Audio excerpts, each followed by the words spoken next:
What if I told you the first Great Reset happened thousands of years ago? Not by human hands, but by divine decree, when language itself became the weapon that shattered mankind's first attempt at global control. In the plains of Shinar, one man dared to build more than just a tower. Nimrod built a system, a one-world government with one language, one currency of power, and one God, himself. But the Creator had other plans. What happened next would scatter humanity across the earth and birth every language we speak today. This is the story of rebellion, divine intervention, and the shattering that saved us all.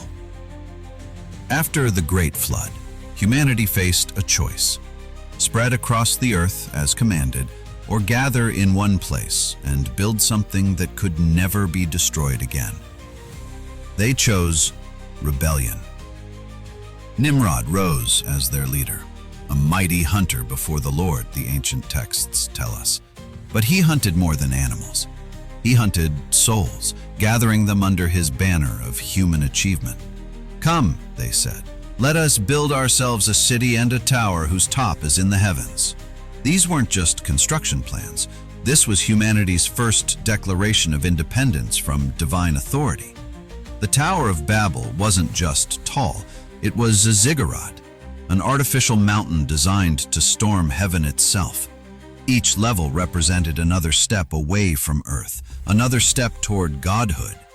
But Nimrod's true genius wasn't in stone and mortar. It was in unity. One language meant one thought. One thought meant total control. The first global information system was born. Archaeological evidence suggests the tower's base could have stretched for miles. This wasn't just a building.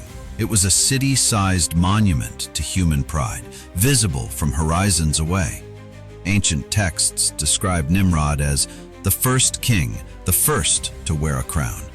He invented the concept of centralized power, turning scattered tribes into a unified workforce, serving his vision. The people believed they were building paradise on earth. "Let us make a name for ourselves," they declared, "lest we be scattered abroad over the face of the whole earth." Days turned to months, months to years. The tower grew higher, and with each level, humanity's confidence grew stronger. They had conquered fear, conquered nature, conquered even God's command to spread out. Trade flowed through Babel like blood through veins. One language meant perfect commerce, perfect communication, perfect control of resources. The first global economy was born. Religious ceremonies merged politics with worship. The tower became both capital and temple, with Nimrod positioned as humanity's mediator between earth and heaven. Children grew up knowing only one way to speak, one way to think, one way to see the world.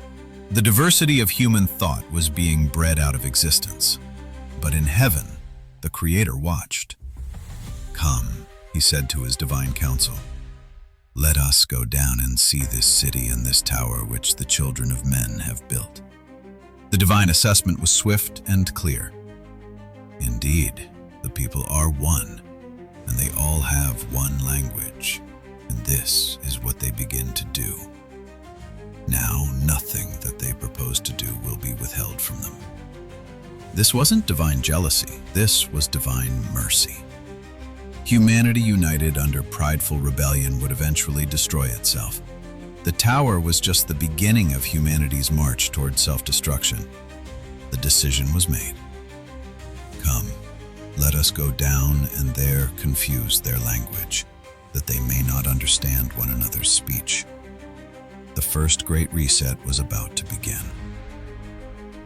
It started subtly. A word here, a phrase there, spoken differently than before. Workers paused, confused. Had they misheard? Had their partner misspoken? Within hours, the confusion spread like wildfire. Teams that had worked together for years suddenly couldn't understand each other's instructions. Simple requests became impossible puzzles. Panic set in as families found they could no longer speak to each other. Children cried in languages their parents couldn't understand. Husbands and wives became strangers overnight. The great construction ground to a halt. Without communication, the complex engineering became impossible. Accidents multiplied as safety instructions fell on uncomprehending ears. Nimrod raged from his throne, issuing commands that no one could follow. His empire of words crumbled faster than any physical destruction could have achieved. Trade collapsed overnight. How do you negotiate when you can't speak the same language? How do you maintain an economy when basic transactions become impossible? Groups began to form around shared language. Those who could still understand each other banded together, naturally separating from those who spoke differently.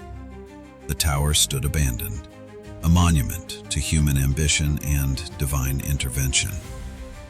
The unfinished levels reached toward heaven like a broken promise never to be completed. Each language group packed their belongings and began the Great Migration. They couldn't stay where they couldn't communicate. The scattering God had commanded was now their only option. The Babylonians headed east toward Mesopotamia. The future Egyptians turned south toward the Nile. The Proto-Europeans moved north and west. Humanity spread across the earth as originally intended. Each group carried memories of the tower but told the story differently. This explains why virtually every ancient culture has a flood myth and a tower legend. Same event, different languages. As languages evolved in isolation, so did cultures, technologies, and beliefs. The diversity of human civilization was born from the ashes of Babel's uniformity. The tower remained, slowly crumbling under weather and time. Later civilizations would find its ruins and wonder what kind of people could have built something so massive. Some say Nimrod tried to rebuild, but the magic was gone.